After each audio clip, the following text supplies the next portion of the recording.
Lights go red, the crowd gets loud, boots hit hard, and we stand proud. From the mat to the microphone, this is the house that grit has grown. Old school stories, new school flame, every era in the game. From pile drivers to five-star fights, we're breaking it down every night. Nail down. Whoa, Roundtable, let it roll. Pedigree running through your soul. Clap your hands, stomp the ground, turn it up, we're ringside bound. Whoa, hear that sound. Wrestling pedigree, we're going round. Good evening, everyone. Welcome to the Wrestling Roundtable. I am your host, the host with the most. I am Jeff Chadwick. Thank you for joining us. This is episode 4 here on Wrestling Pedigree, and we have quite the panel this week. So without further ado, we will go right around the table. To my right, he is the one who runs Wrestling Pedigree. He is the lovable, well, Justin would argue with that point, but he is my boss. Here is Matty Hawkins. How you doing? Well, it's been a while since someone's called me lovable. I used to use that. Oh yeah, fuck AFW. It's good to be back. It's good. Long vacation, but I'm back. Happy to be back. And yeah, it's a lot of wrestling to get into today. Yes, absolutely. All right. Next, we will go to the one that is below me on the screen here. He is the GM of Mayhem. He is the owner of Forever Boston Sports. He is obviously not on camera. He is Justin Marchesini. How you doing, man? Still feeling a little bit under the weather, but I'm here. It's not a headache, but I'm just still feeling a little bit under the weather. I'm trying to get used to this weather change. I was just going to say this weather change is really screwing with everybody. 1 minute it's 65, 70 degrees, and next minute it's like 30. It's horrible. Yeah, I took yesterday off from the Ross report because of the headache. So, Maddie, I'm going to say this right now. I will be on there on Saturday. Well, that's your fault. Well, it's good to have you here. Yes. Good to have you here and hope you feel better, Justin. Thank you for joining us. And last but not least, our guest this week, he is the Scorpion in MWL.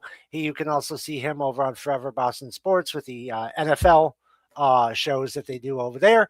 He is a regular here on the Wrestling Roundtable and has been for quite a while. He is Lewis Joshua. How are you doing? How you doing, chaps? Good evening, everyone, or good afternoon if you're in America. But yeah, pleasure to be on there again. Let's get right into it and let's talk some wrestling, boys. Absolutely. You do realize it's 7:06 p.m. in the Eastern time, right, Lois? Well, he is right with afternoon if you're on the West Coast. I'm trying to give him shit because I told him that every single show that I would be on, I would give him shit. You do realize Lewis, shut it, Baldy. Yeah. All right. So we're going to get right into, we have a lot to talk about tonight. A lot has happened over the last 2 weeks. As you know, we weren't here last week because of AEW Revolution. That will be something that we'll be discussing this week. So we got a couple things going on right now in WWE this past week. We're going to start with our guest Lewis on this one. We're going to talk about Roman Reigns and CM Punk. Roman delivered a promo on Raw stating that CM Punk would apologize to his family at WrestleMania, fueling their ongoing feud. This indicates a highly personal and anticipated showdown, obviously. What do you think about the intensity of this rivalry and if CM Punk will actually apologize at WrestleMania? I think CM Punk is gonna stick to his guns because CM Punk has always reminded me of this type of character. You give him crap, he's going to give it you back twice as bad. And he's going to see it as he's defending himself. So I think with that, he's not going to apologize at all. And this rivalry is just going to get more and more tense on the lead up to WrestleMania. And I think it's going to be one hell of a match between them two. I really, really do. Absolutely. I couldn't agree more. The fact that Punk had said, you know, it was just one Samoan that he respects, you know, and that was obviously, I think it was Roman's father is what he was talking about. And it was just, it was a hell of a promo, very personal. I knew it was going to get to that point. They were personal, but now they've taken it to a whole nother level. This is going to be the fight of, I think the fight of the year right here, between these two. Roman, who wants to become the world heavyweight champion, and Punk trying to hold on to the title. It's going to be a very, very intense match. That's for sure. We'll go with Maddie on this one. We're going to talk about Oba and Brock Lesnar. This was just like, this was insane. You know, it's something when you hear a holy shit from Michael Cole, right? Oh, Okay. yes. Obafemi powerbombed Brock Lesnar on Raw this past week, setting up a challenge for WrestleMania 42 as he cemented he accepted the match as he pointed at the sign. This was a massive statement from a rising star against a legendary figure. How significant is Obafemi's win going to be over Brock Lesnar for his career? And could this be the start of a major push for Oba towards the main event scene? Oh, it's a massive push for Obafemi to be in the main event scene. Seeing that since it's been rumored to be Brock Lesnar's last year. Right. Thank God. So for him to put over Obafemi at WrestleMania, which is one of the biggest WrestleManias, hopefully, it's going to be so good. And the way they kicked off, we got 4 weeks left of 4 weeks until WrestleMania, and we have all that with Obafemi and Brock Lesnar. Brock Lesnar is scheduled to be on every Monday Night Raw until then. You know Obafemi is going to show up. Oh yeah, he showed up day in, day out. The way he picked him up and sit down power slammed him, but hard bombed him. I may have done a holy shit, but that's just me anyway. I did. But I think Bully Ray said this on Busted Open. It was the perfect curse. They don't do it that much on WWE as they do on AEW, but it was so perfect for Michael Cole to say "holy shit" on that moment. Yes, because Michael Cole's been there since 2002 when Brock came in. He knows what Brock's like.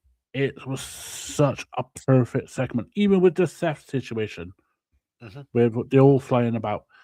It was so brilliant and one of the best segments Raw's done this past year.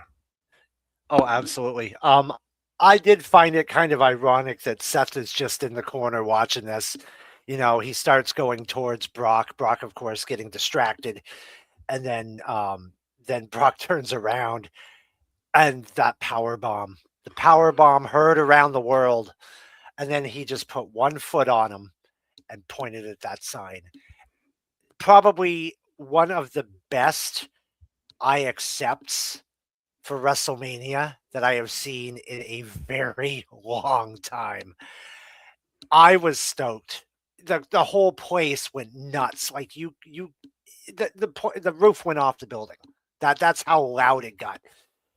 Oba is a true up and comer, and you couldn't put him up against anyone better when it comes to his first WrestleMania than Brock Lesnar.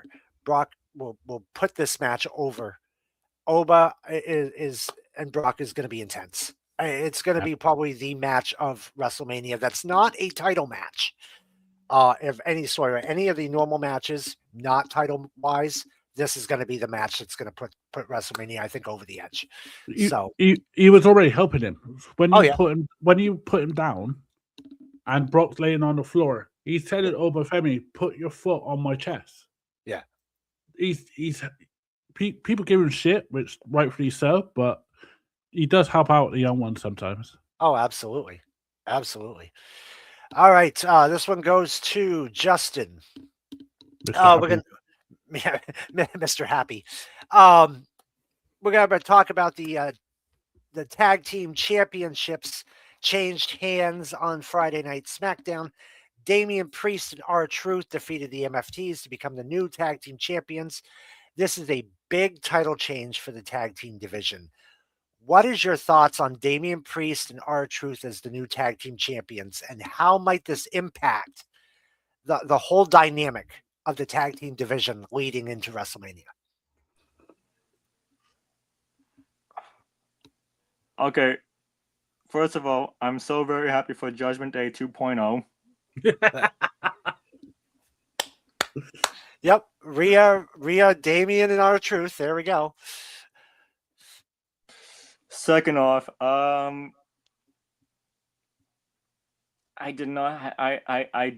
didn't expect this to happen because I was kind of hoping that the Wyatt Six got it back, but I'm so flipping glad that we're not doing that anymore. Mm-hmm. Right. Yeah, it kind of got old. I won't lie. But I think sooner or later, Motor City Machine Gun's going to go after the tag team titles. I really do. And I think they're going to get it back because if we know R-Truth's history, he doesn't hold on to the championship very well because that's why he is a 48-time I-95 24/7 champion. I-95 South.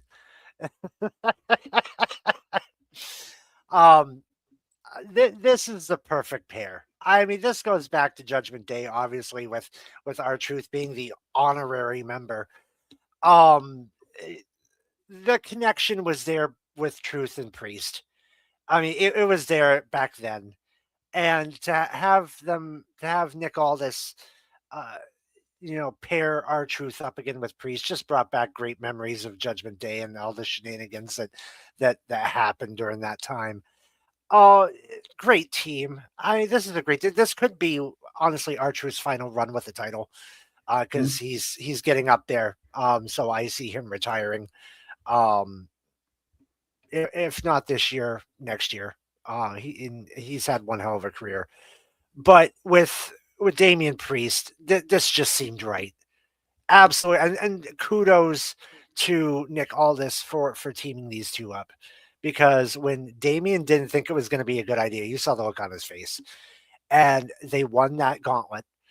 They went on into this match. They looked excellent as a team. I mean, like, they were gelled. And this is only the second time that they tagged up. So, and they looked third time. Okay. But they looked gelled as a team. I couldn't be more happier for these two. I think this is going to be a good run. Do I think it's going to be a long one? No, I kind of agree with you on that one.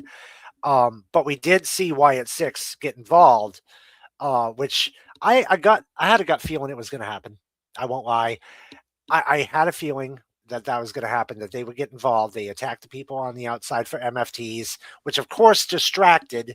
I'm going to say Mateo. I'm sorry, Jeff Cobb. We'll leave it at that. Distracted him to the point where they could get the victory. So, kudos to R-Truth and Damian Priest for winning the tag team championships. A long time coming in my eyes. Can I just say that, and see, I didn't cut you off this time because I was waiting. I'm proud of you. Thank you. Miracles has happened tonight, ladies and gentlemen. Can I just shut up? Can I just say that it was very funny that one of the MFTs kind of told Solo Sikoa that he's like Roman Reigns. Tomalonga. Yeah.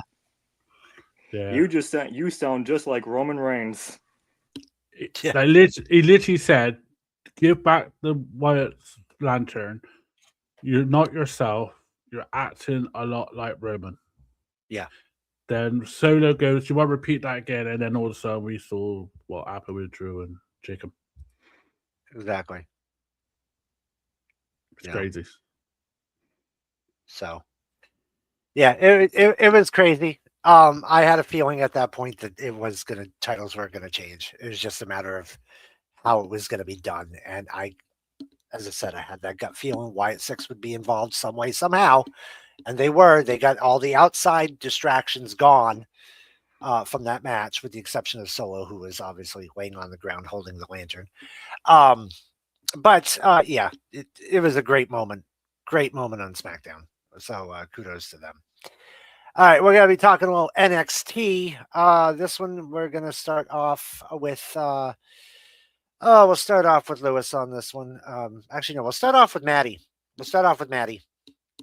JC Jane successfully defended her title against Sol Ruca and Zarya in a chaotic triple threat match this past week. The win has generated significant fan debate about perceived interference in the booking of the women's division. What do you think about JC Jane's continued reign?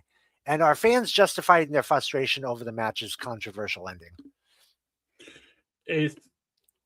I think this is the only probably black spot on HBK's booking on NXT for a very, very long time. Right. I kind of get bored of this now, of just those three. Yeah. I think I could name probably about 5 or 6 NXT women wrestlers that could face JC Jane at Stand and Deliver in 2 weeks, and it'll be just as good as before. Like, I could think of Lola. I could think of Kendra Gray. Yeah. Like, and hell, even Nikita Leon. Literally, those matches will be good. Then a triple threat match where you know that at Stand and Deliver is going to be Zara versus Saruka. Yeah. It's baffling. And the second reign of JC Jane is lackluster than the first, but it's still JC Jane's so well as a heel that you just want her to lose, but she won't lose. Right. It's kind of like watching New England just play and just won't lose.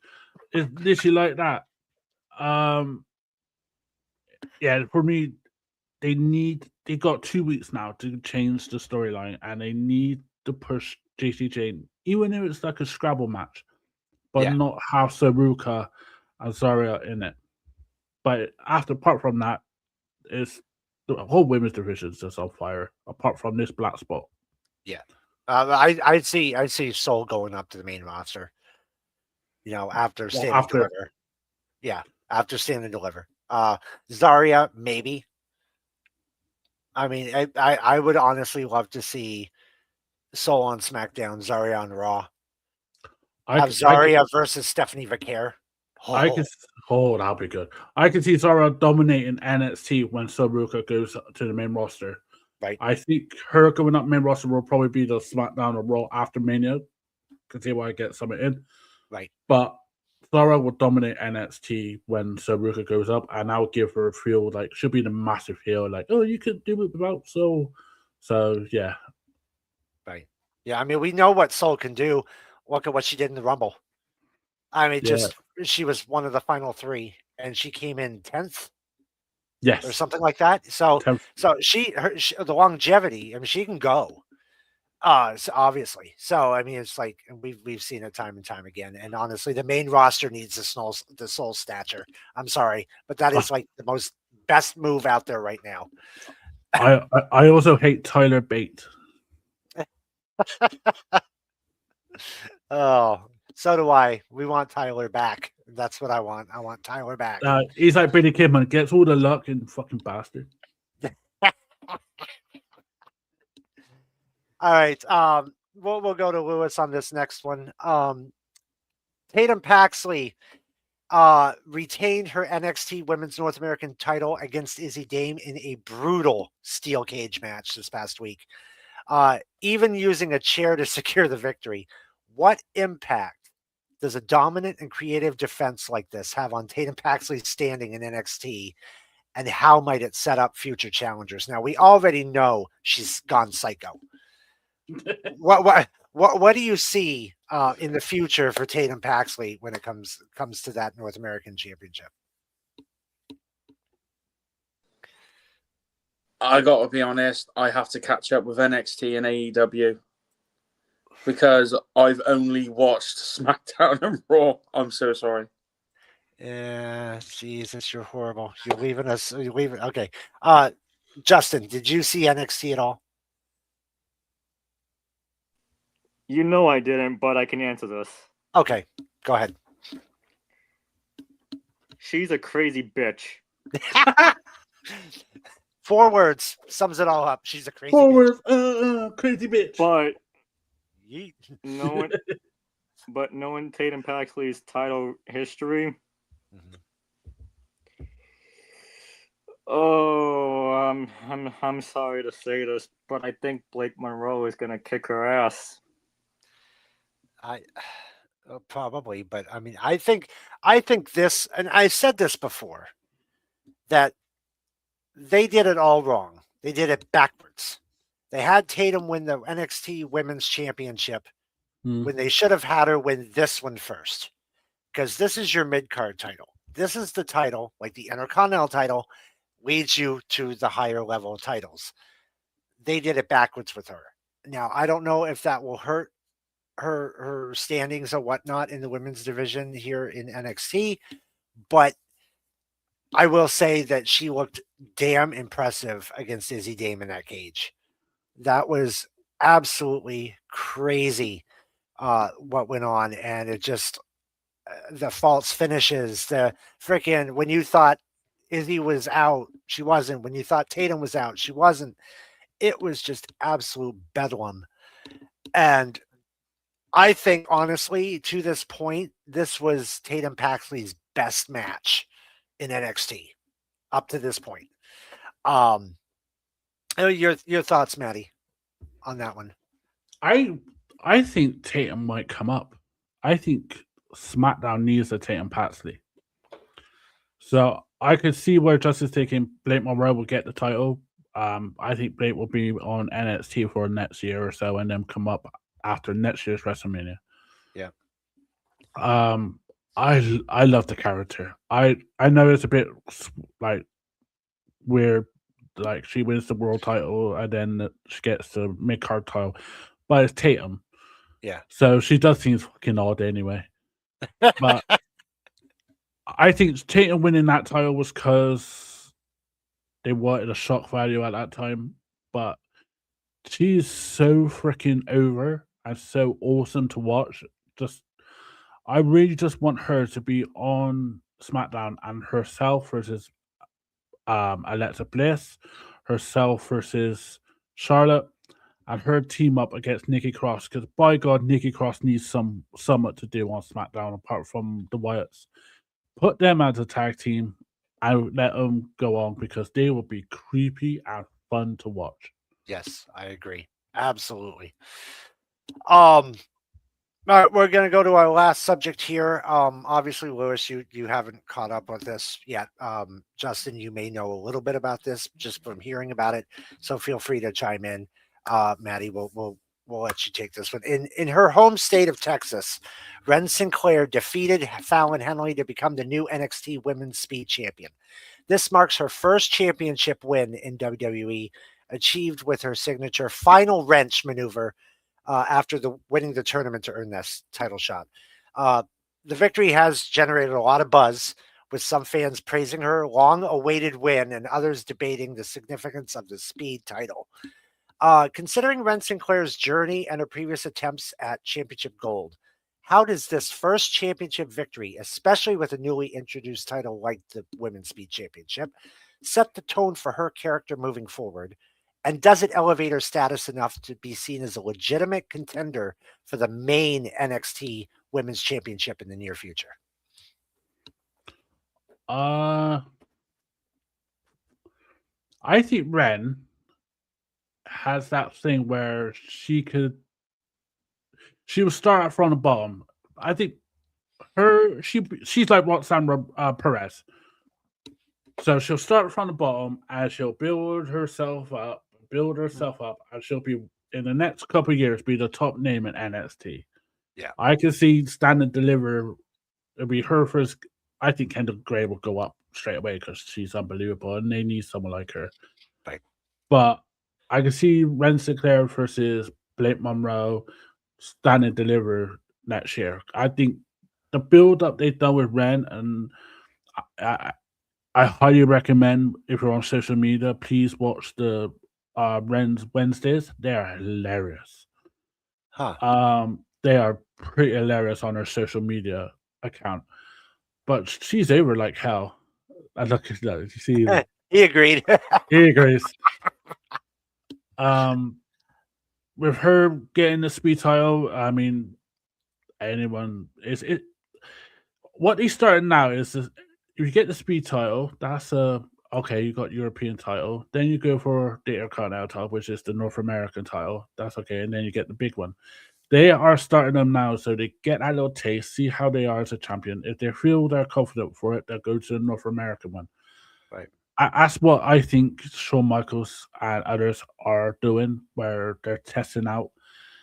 And I popped so hard when she beat Fallon. I mean, I did too. it's the girl is so freaking talented and so technical sound that she deserves so much support. And if people are hating on it because it's a speed title, well, then go fucking watch AEW. Fair enough. Because they're the ones mooning. Because if they're the ones mooning, they're because they're AEW sickos. Right. Justin, you have a say on this one?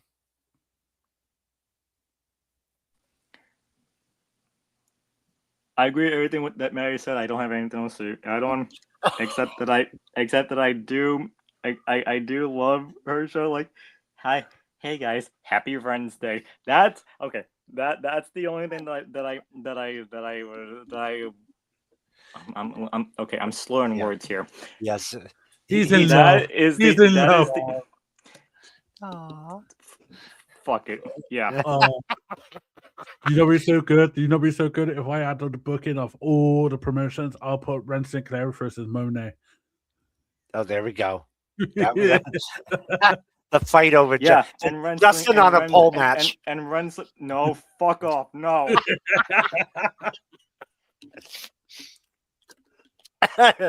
Anyway, we could put Lewis in special ref. There we go.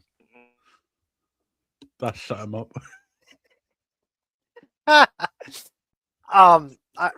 I will say that it's good to see her with a title. She deserves it. You know, she's come a long way in literally a short period of time. Since she joined the No Quarter Catch crew, she has come a very long way. And even though this is a speed championship that she won, you got to start somewhere. You know, and this is I think this would be a good one for her, especially with the style that she has right now. I think this would be a great opportunity to show more when it comes to her style and the speed championship. She's had a lot of help along the way, obviously with Charlie Dempsey and Kendall Gray as of late. I can see her holding this for a couple months, 2-3 months. I don't think that it's going to be a lengthy run, but I think it's going to be a good one. We'll definitely see what she's made of now that she has a title. See if anything's changed. See if for the good or for the bad. And we'll see what she's going to be like with as championship material, and that right there will open up doors. If she's really good with this title, that'll open up so many doors for her. So I believe that in due time she will become North American. I don't think she'd win the NXT Women's Championship, but she could definitely win the North American title when the time is right. All right, we're gonna switch over to AEW. I didn't watch it, but surprisingly, Justin did. So So that's the thing. So he's definitely going to have a say on this one. Um, so obviously Maddie watched it. I'm sure Lewis, you watched it. For Revolution, you didn't watch Revolution. Did you hear anything about Revolution? Let's ask you that. No. Oh my God, you're going to be sitting solo on this one too. I need to start coming up with just 2 questions. If anyway, we're going to start right off. Then we'll start off with Justin on this one. MJF defeated Hangman Adam Page in a chaotic and bloody Texas death match, choking Page out with a chain over the top rope. This means Page can never challenge for the AEW World Title again. What do you think about the stipulation? About him never being able to challenge for it again, and what direction do you see Page going from here on out? I've said this time and time again ever since it got announced. Stupid. Hi, Cody Rhodes. Stupid.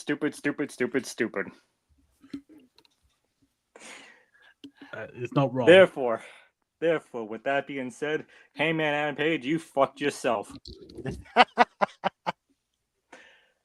However, yes, everyone, don't adjust your screens. I did order Revolution. No, not for the fact that it was in shithole Los Angeles, California. But Wow. Holy Staples crap. Center is a shithole. but for the fact that I just wanted to see these two kill each other, and they did. And I kept looking at my watch. I kept looking at the time. I was like, "Yep, this is gonna go over." Maddie, do you remember what I said? Yes, you said this. I one of my questions I said on the Ross report was, "How long do you think this will go over?" And Justin did say 12:30. And lo and behold, I was right again. Well, yeah, because we have to put like 15 matches on the card. Yes, I know, but the thing that I love about okay, where does I'm gonna go on another topic here before after I do this. What does this mean for Heyman? Oh, he's probably gonna be sticking to the World Trios Tag Team titles. That's what he's gonna be doing. I could see that. I could really see that. Yes. This is what I like about All In going back to London. It's at 1:00 in the afternoon. We don't give a fuck. We don't give a fuck what time it ends because it's at 1:00 in the afternoon. Hey, but with Double or Nothing and Dynasty and everything else in the United States. Oh no, fuck the United States people, right? Yeah. Well, Thing is though, right? They used to do like 3:00 kickoffs in America, didn't they? But because obviously WWE countered it, right? But WWE hasn't countered it anymore. Yeah. So people are mooning like, "Oh, WWE doing this and this." I bet they fucking want WWE to do it now, right? I mean, 12:30. That's 4:00 in the morning. 4:30, 4:30 because our clocks haven't gone forward yet. 4:30 in the morning. That's ridiculous. The last time a WWE pay-per-view went that long was WrestleMania. It was the triple threat match for the women's title where Ronda Rousey, I think, lost it. And it got over. It was after 12:30. It was Rousey versus Charlotte versus Becky in a winner-takes-all triple threat match. And look at WrestleMania now. They're going 2 nights. Yeah. That's the way to do it. That way you don't have, 40,000 matches on a card. You can go, split it down the middle, have like 6 or 7 matches this night, 6 or 7 matches that night, and still have it be a quality show. And you're not up late. That's the thing. It's like, well, except for Maddie. But at least we got the brains to start it at 6 p.m., so that way it doesn't go, an hour earlier, but I mean, still, it's not going to go until 11 o'clock at night. This year's WrestleMania starts at 2:30. Yeah. Exactly. I mean, it's just crazy. And we flew so far off this subject. We knew it. As soon as Justin said AEW time, it was like, "Yep, this always happens on here." Exactly. Maddie, we'll go to you on this one. after Jon Moxley retained his AEW Continental Championship against Konosuke Takeshita. The lights went out. Will Ospreay made his highly anticipated return, attacking Moxley and the Death Riders. With Ospreay seemingly targeting Moxley, what are the immediate implications for the Continental Championship picture, and how will Ospreay's return shift the landscape of AEW? Ospreay. Oh man, I'm so happy this son of a bitch has turned up, bro. I am so happy. I'm looking forward to this match between him and Jon Moxley whenever it does happen. He will have to go through skinny, bald-headed dude. Someone Justin got in common with Wilder, but it's the AEW needs Ospreay as much as Ospreay needs AEW. Yeah, the guy is a marketing. The guy is unbelievable. You could put him against a mop and put on pay-per-view and it'll still be a 5-star, even 6-star if it's in the Tokyo Dome. It's unbelievable. But to put him against Jon Moxley, it's kind of weird because they're trying to make Jon Moxley a face. Will Ospreay is a major face. Yeah. The rest of the Death Riders are asshole heels. It's weird. It's a weird concept they put themselves in. Yeah.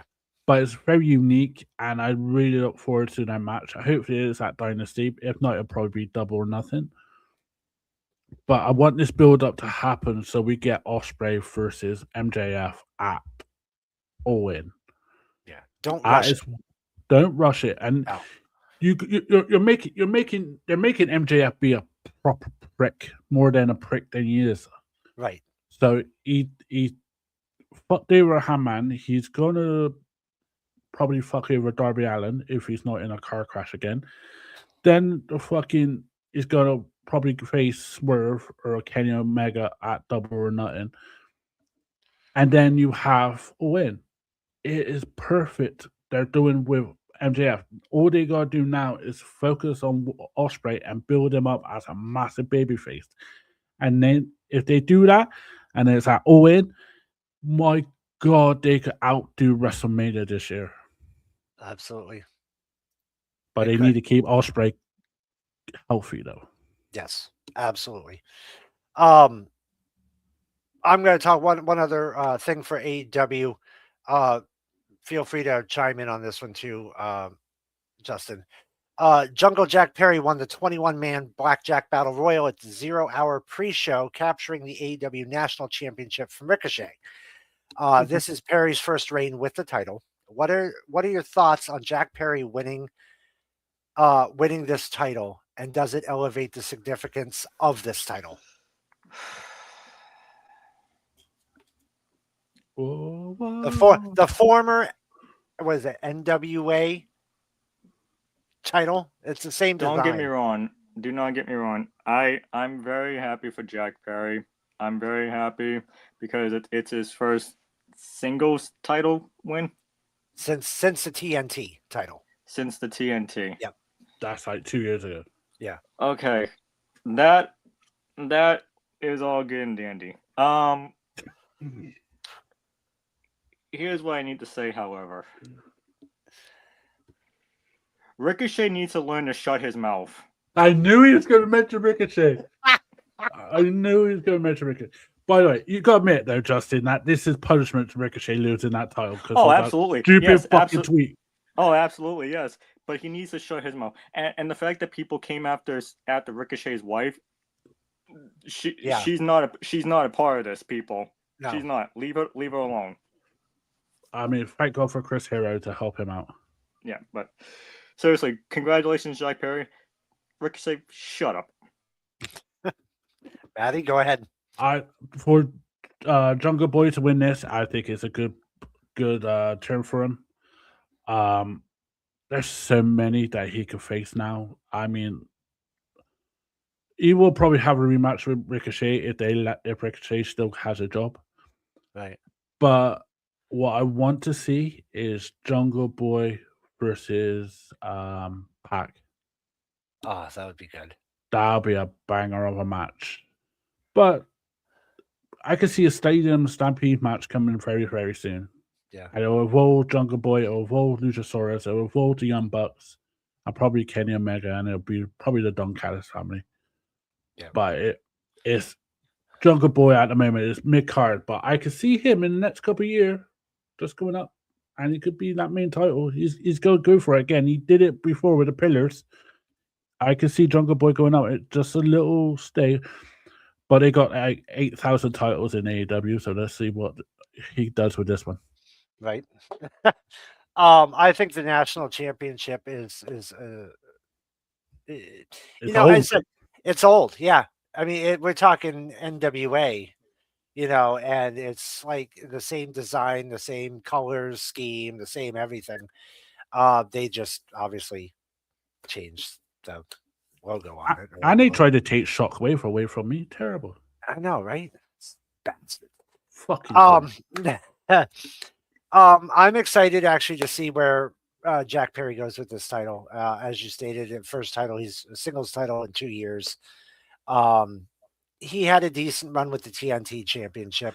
This one I think is going to be a little bit better than that one because now he's got a singles title as a face, where before he had a singles title as a heel. So it's going to be a little different than before. But I have no doubt in my mind that this run is actually going to be pretty decent. As you said, so many choices where he could go with this defending this title. I would not mind seeing, if it happened. Not saying it would, but we all remember when Jack Perry had the TNT championship. Him and Marco Stunt ran it back once. He showed up, he ran it back. I would like to go on the opposite side of that spectrum and have Jungle Jack Perry take on a possible returning Luchasaurus. That would be a killer match.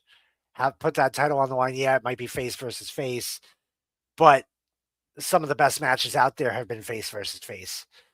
You don't see too many heel versus heel matches, but you do see a good share of face versus face matches. So I wouldn't mind seeing that match happen. I think that would be a cool one-on-one to see. But there's a plethora of opportunities. Give people what I really want to see is have him use this title and give people that don't get a lot of TV time. Yes. Let them go after the title because it only seems fair. They've got a huge roster and they're only using a tiny bit of it. You've got a lot of people that could be used for this title. So my personal opinion, give it to those who don't get opportunities, that are just sitting in catering, waiting for their match. This is a golden opportunity for them. And so if I was booking, that's how I would do it. The last thing I want to touch on before we go into our next segment is something that happened over the last couple of weeks. We were going to talk about this last week, but with Revolution on, we didn't have a show. 2 weeks ago on SmackDown, the road to WrestleMania 42 took a dark and violent turn as Randy Orton brutally betrayed Cody Rhodes. Following a seemingly respectful contract signing, Orton unleashed a savage assault that left Rhodes a bloodied mess, a visceral image that quickly circulated online. This past week, Orton offered his chilling explanation, fully embracing his Viper persona and declaring that the voices in his head are now guiding him. He dismissed their past friendship and targeted Cody's legacy with a cryptic warning about a royal family, framing their upcoming match as a deeply personal war. With that in mind, here's a couple questions for you guys. The storyline heavily relies on Orton resurrecting his most dangerous persona. Is this, Lewis, a compelling evolution of their relationship that justifies the extreme violence, or does it feel more like a predictable return to the legend killer trope we've seen before?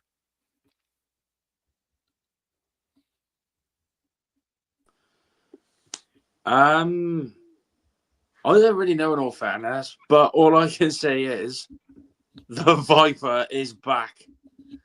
this is the Randy Orton I love to see. I don't know why, but like I turn heel Randy Orton when do you know what I mean? Like when he just loses his mind and just brutally attacks whoever's in front of him and whoever his opponent may be. This is the Randy Orton I like to see. And boy, oh boy, Cody Rhodes is in trouble at WrestleMania. Believe me and you. Right. That's what, But it's crazy. Like, and do I think it'll affect their friendship in the long term? I really think it will. I really do. I really, really do. Right. This, as this question stated, this is the legend killer that's back. And Cody is a legend. So, he is, and I think it's more so with the family's legacy, no pun intended. Or no punt intended. I think that this match is going to be, this is actually where we're going with the next question. So I won't say anything more on it because I want to get Justin's opinion on this one. After the attack involved a chair, steel steps, the announcer's table, left Cody bloodied.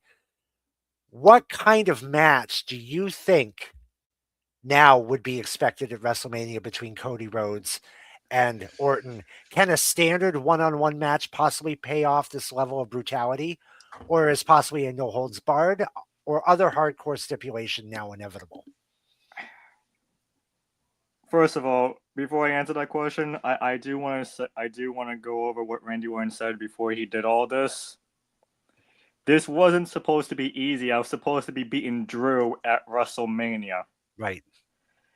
Hey, WWE, that means people are sick and tired of Cody Rhodes being the WWE champion. Right.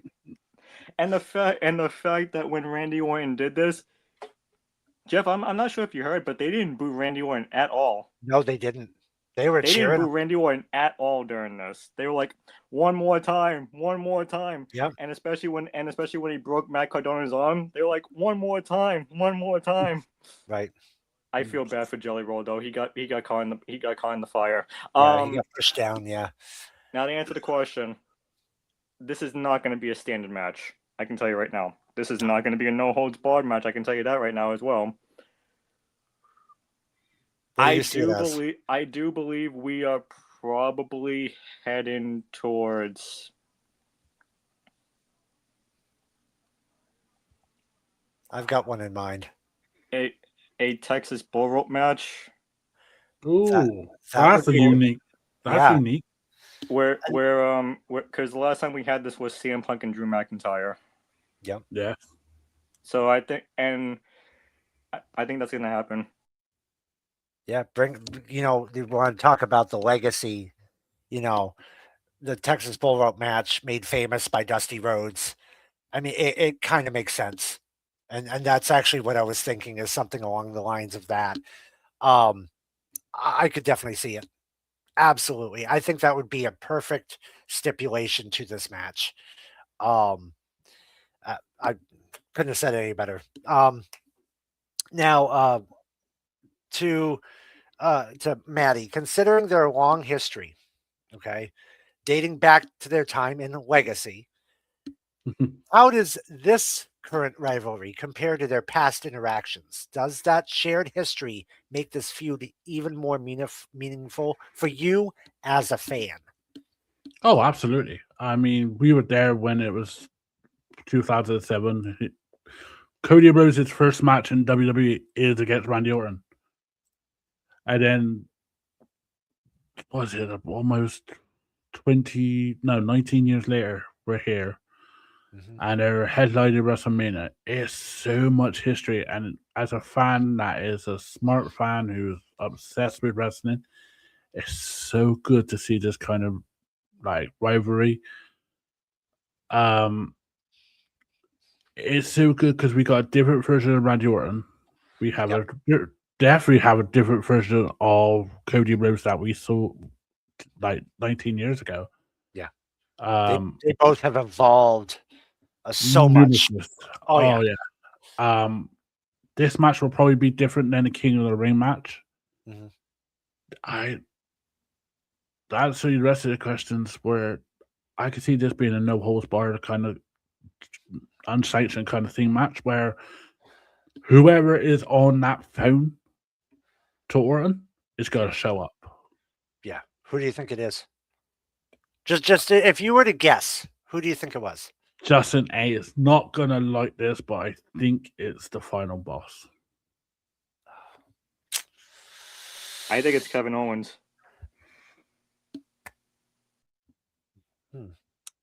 The only reason why is just because of the family thing.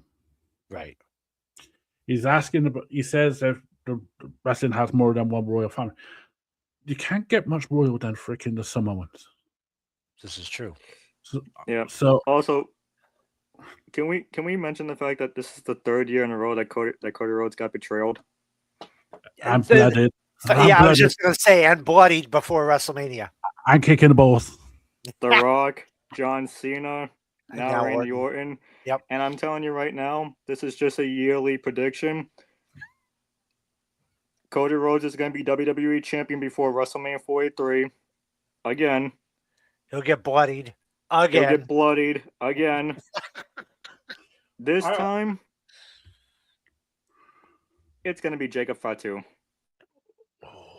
We might not even get WrestleMania 43 next year, so don't worry about it. Either way you look at it, no holds barred, Texas Death Bull Rope match. I mean, you've got so many possibilities, and I agree that I don't think this is going to be a standard one-on-one. There is no way that you could do a standard one-on-one with a match like this. Absolutely none. Lewis, what kind of match do you see? We've heard Texas Bull Rope. We've heard no holds barred. Is there anything that you think might be a good possibility for a stipulation? See, in my opinion, now that the Legend Killer is back on the scene, right? Mm-hmm. I would either have a street fight, okay, or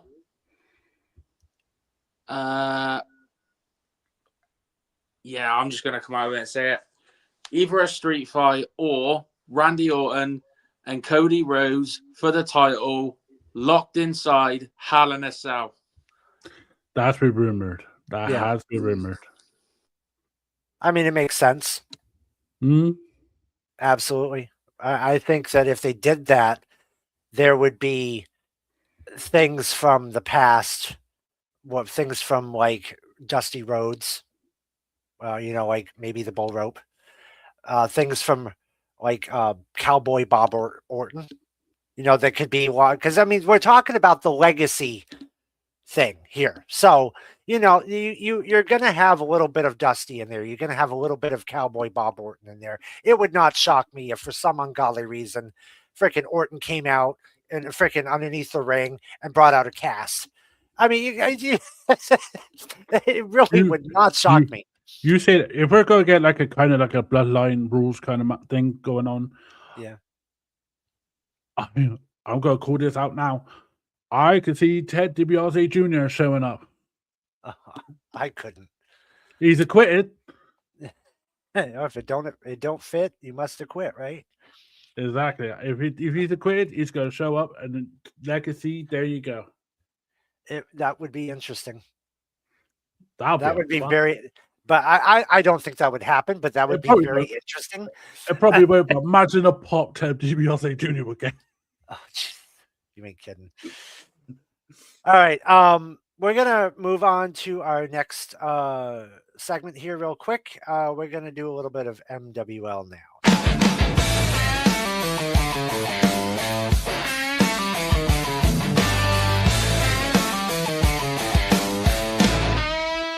MWL now!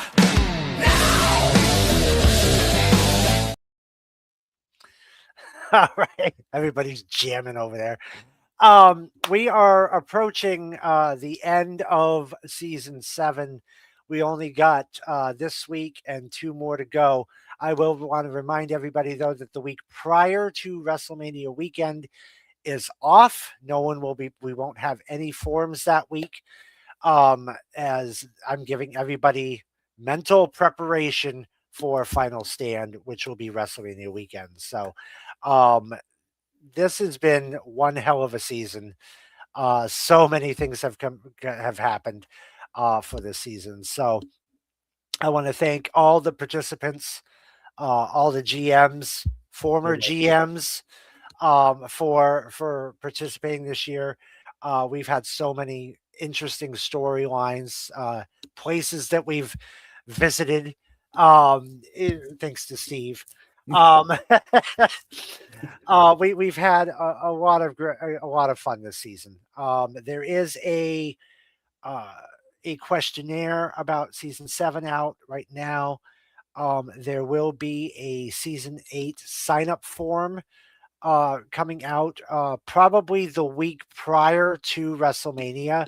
I figured that would be the best week, so that way everybody still stays involved somehow, some way on the off week.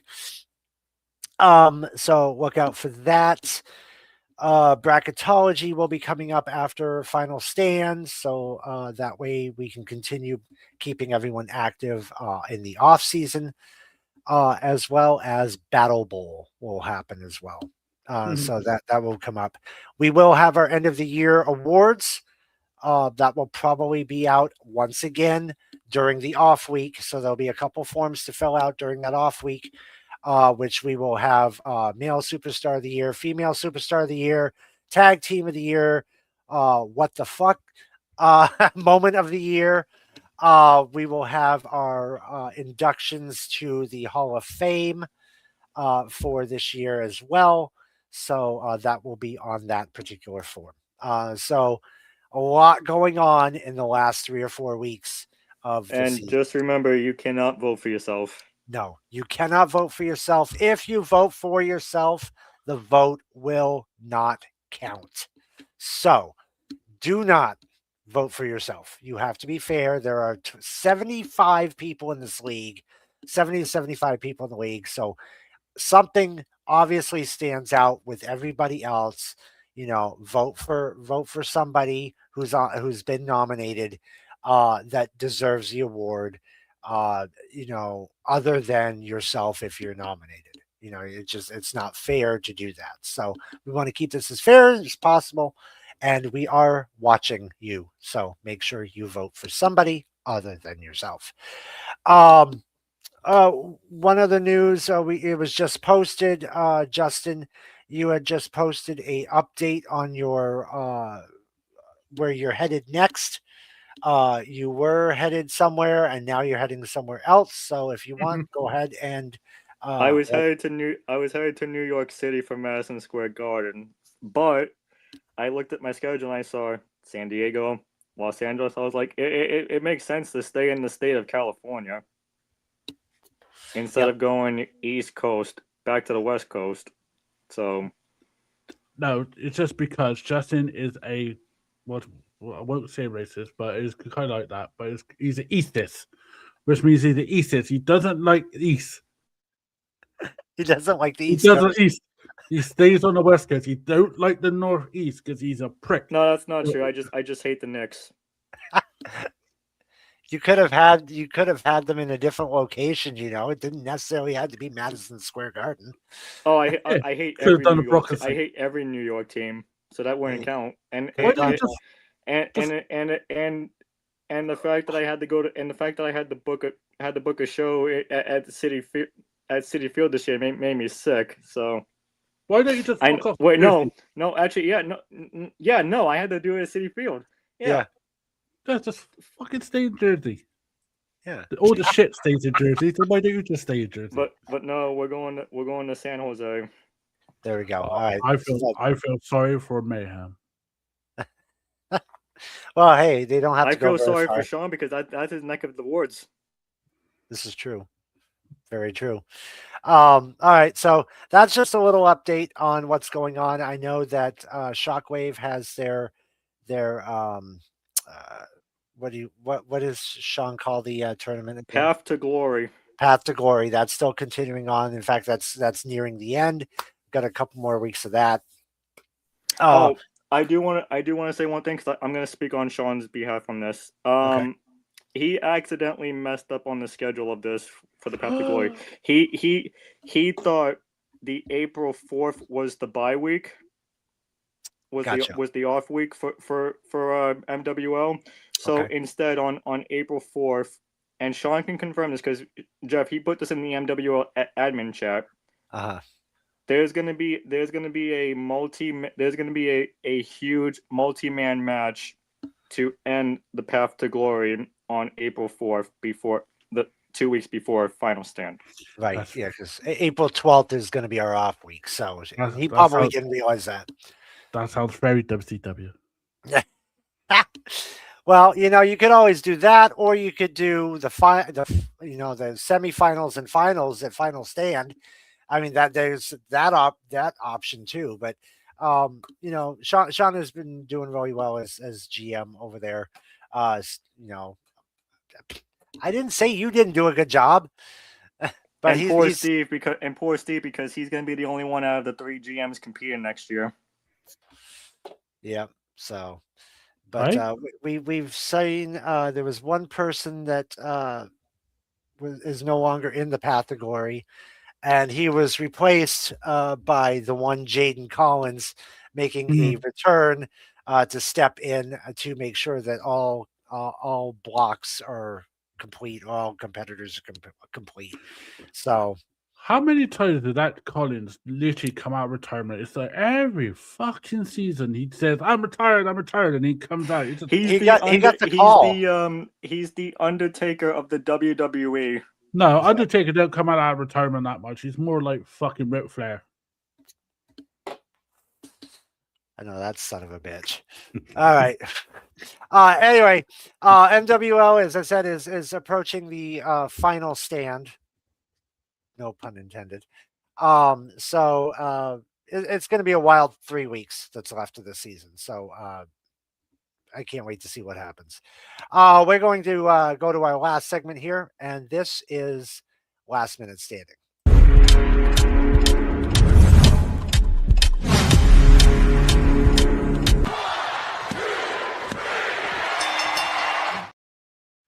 All right, so here's what we do. We each got a minute to talk about anything we want, any company we want, past, present, future, whatever it is, as long as it's wrestling related.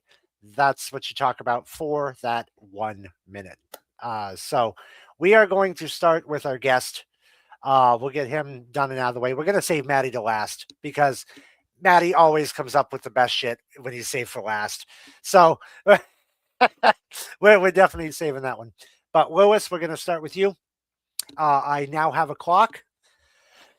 So we don't have a what? We have a clock. CLOCK. Get the crap out of yours. So I don't have to use the live clock up in the corner. I have an actual 1 minute timer now. So when you see that timer, Lewis, that'll be your time to start. So if you're ready, here we go. Yeah, I just want to say, boys, first and foremost, thanks for having me on last minute. It was awesome as always to talk about a bit of wrestling and a bit of banner as always between Matty and Mr. Happy over there. Fucking incredible. But yeah, thank you for having me on. And obviously, I know we're only like 3-4 weeks away until WrestleMania, and I cannot wait for WrestleMania. I think it's gonna be amazing. I really, really do. I got a good feeling. But yeah, thanks for having me on, lads. Appreciate you all. Not a problem. Look at that. He's still got 16 seconds left. I'm not being funny. With that timer, it has a very like. Remember the TV show 24? Yes. It's literally got that. It does. It does. It's very, very 24-ish. You're absolutely right. But that's okay. It's better than the last one we had. Big yellow box. It was disgusting. And it seemed like that minute was like really quick. So I think it was Yeah. sped up a little bit. I'm going to go Only on next. Justin's. Yeah. I'm going to go next, and then we'll have Justin and then Maddie. So here we go. Hall of Fame this year for WWE is stacked. I've been wanting to say this for the longest amount of time. That actually I have said this for the longest amount of time, that Demolition should have been in the Hall of Fame well before now. Rightfully so, taking their place. I am so excited, and I cannot wait to see the Hall of Fame this year. Yes, we have Dennis Rodman that's now getting inducted. That was the latest induction. Definitely had his place in the NWO. Definitely left his mark. Who can't forget the match with Hogan, Rodman versus Jay Leno and frickin' Diamond Dallas Page, Bash at the Beach. Iconic match right there. Considering of who was in the match. So Dennis Rodman, I think, is a rightful place in the Hall of Fame. So congratulations to him. All right, Mr. Happy. You're up. Your minute starts now. That's the new nickname that I got on the Rots report. So thanks, Rots. There we go. All right, so I'm kind of surprised that we didn't mention this at all during the segment, so I'm going to mention this now. Finn Balor got kicked out of the Judgment Day. Thank God.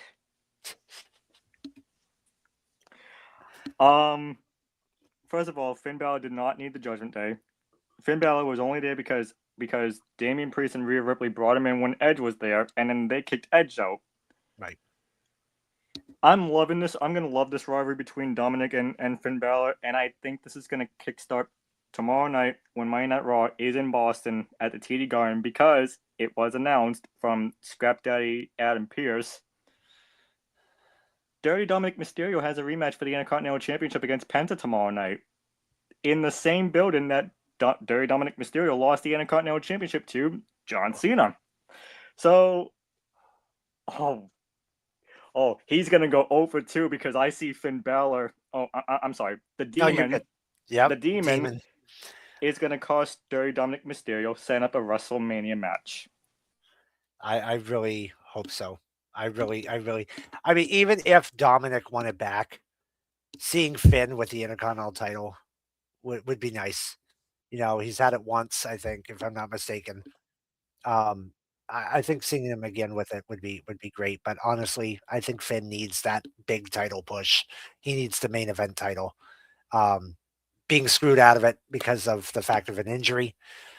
You know, he that's the last time he held a top title. So that's where I think his focus is going to go. But I do like what you're talking about as far as maybe possibly a Dominic Mysterio Finn Balor match at WrestleMania. So, all right, Maddie. That shit-eating grin on your face. I can't wait to hear this. Your minute starts now. To all the wrestling fans that does watch this show and watch Wrestling Pedigree, don't be a fucking prick when you're judging wrestlers' bodies. Don't judge anybody. If you're going on Twitter or social media, don't judge them because, they could put a bit of weight on, or, fuck, they lost a bit of weight. No offense, half of the people that fucking message they also are fatter in their fucking mother's basement. Don't be a fucking dick. On another point, Darby Allin deserves to take his driving license away because, my God, he almost killed Gabe Kidd. What else is there? Monet is down to 3 titles, so Mr. Happy is going to be really happy with that. Congratulations to Alexis Hauken for Discovery and the Slam Championships. And enjoy professional wrestling. Don't be a fucking dick. If you're a fucking dick, then tweet Donald Trump and don't tweet fucking wrestlers. Oh my God, I love it. That's great. Yeah, I saw the tweets about, people responding back to it. I mean, just be respectful. I mean, it's like I swear to God, some of these people just like do that just to get their rocks off, so to speak, and it's like it's stupid. It's stupid. It's surprising because a lot of them are 600 pounds. Yeah, I agree. I mean, So a wrestler puts on a little weight. So a wrestler loses a little weight. I mean, big whoop. yeah, one gets breast implants, the other one gets an ass implant. Who gives a flying fuck? As long as they're wrestling and doing well, then who gives a shit? Exactly. Oh, Yes, Mr. Lewis held up his hand. Uh-oh. He's a good boy. He's got something to say. I just want to say, some of these idiots making silly remarks towards professional wrestlers. I'd love to see you bunch of tits get in that ring and try and put your bodies on the line, because that's what these guys do. They entertain us. They put their bodies on the line for us. What more do you want? Be respectful and stop being a dipshit. Plain and simple. Exactly. That's why I stand by enjoy professional wrestling and don't be a dick. Yeah, that's right. Of which you can get I'm that sorry. "Don't Be a Dick" shirt on. Well, he'll announce it later. Go ahead, Justin. I'm sorry. I'm really sorry. I did not mean to cut you off, but I had to because the way that Lewis said "bunch of tits." Bunch of tits. And that's him being nice. Yeah, I would say that he was actually very professional about it. I'm He should have impressed. gone lower. Yeah. Not tits, but lower. So I think because he was very professional, Lewis, you get one of these. Absolutely. All right. We're gonna go around the table here and we're gonna plug and promote. We'll start with Justin. Thank you once again. I hope you, as said before, hope you feel better. It sounds like you're doing a little bit better than when you were, which is good. So if you want, go ahead and plug and promote. Oh, let's see. You can find Mr. Happy on Raw Report. You can find Mr. Happy on Wrestling Pedigree. You can find my old self on Bases Loaded every single Wednesday, unless Jeff needs a week off, which I'm happy with that. Oh yeah, we have a YouTube page now, don't we? Yes. Forever Boston Sports does have a YouTube page now. Yeah.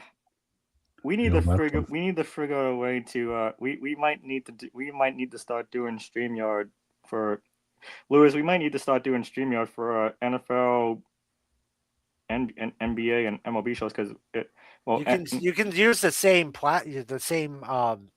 scene if you want. We just change the background. Yeah. So that way you don't have 40,000 different ones. You can. Maddie and I will figure that out once the MLB season, once the NBA playoffs and NFL season starts up again. Because it wouldn't be Forever Boston Sports if it's just Bases Loaded. Right, this is true. But yeah, and get your predictions in. Don't be a tit. Don't be a tit. Oh, that's great. That's all right. Yeah. All right, Lewis, thank you very much for joining us on such short notice. I really do appreciate it. Go ahead and plug and promote your stuff, man. Yeah, again, thanks for tonight, boys. Really enjoyed it. Yeah, you can find me on Forever Boston Sports with Mr. Happy Go Lucky down there. And also you can find me on the Rots Report with the legendary Mr. Hawkins. Such a kiss ass. I'm just saying. Such a kiss ass. I'm just saying. But yeah, I had a hell of a time on here tonight, boys. Good. Needed a bit of cheering up, really, to be fair, with what's been happening lately. But there we go. And Lewis, if I'm correct, I just want to confirm this because we all get that personal issues come first. You are definitely taking this week off from MWL, correct? Yeah, because Okay. obviously, I just wanted to make I've sure. told a few of you. Yeah, I just wanted to double check so that way I don't accidentally tag you by accident. Also, Jeff, JDB is back this week. Oh, good. Awesome. So there we go. But anyways, and until I was rudely interrupted by Dr. Evil. I'm only joking, Justin. It's not. Yeah, but other than that, don't be a dick. Enjoy professional wrestling. Stop judging them by what they look like and how much they weigh. Yeah. Because you're just going to make yourself look like a silly ass clown. End of story. And not Doink.